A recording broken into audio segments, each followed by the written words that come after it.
Hi there, let me show you how I make this delicious breakfast for Saturdays or on days where you have a lot of time on your hands.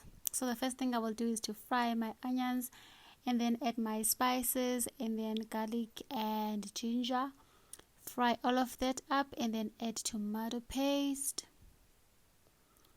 And then I'm going to take my chickpeas and then I'm just going to wash them a little bit in the sink and then drain them and then add them there and fry them as well.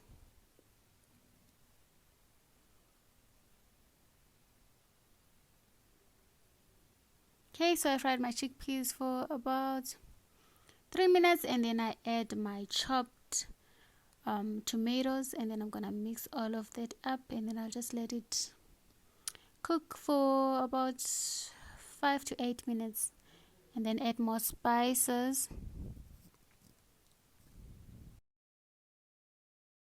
Chickpeas are cooking. I'm just gonna wash my mushrooms and then I'm gonna put them in an air fryer for just 10 minutes, and then on the side I'm gonna also fry my baby spinach.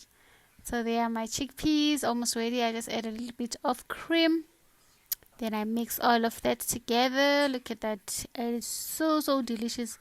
Don't forget to add your spices as well. My spinach now looks ready. Okay, then I took my toasted bread and then I just spread butter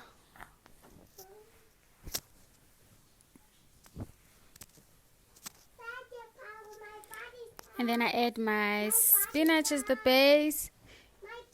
If you don't want to, you don't have to cook baby spinach, but I just loved it like this. And then I add my chickpeas.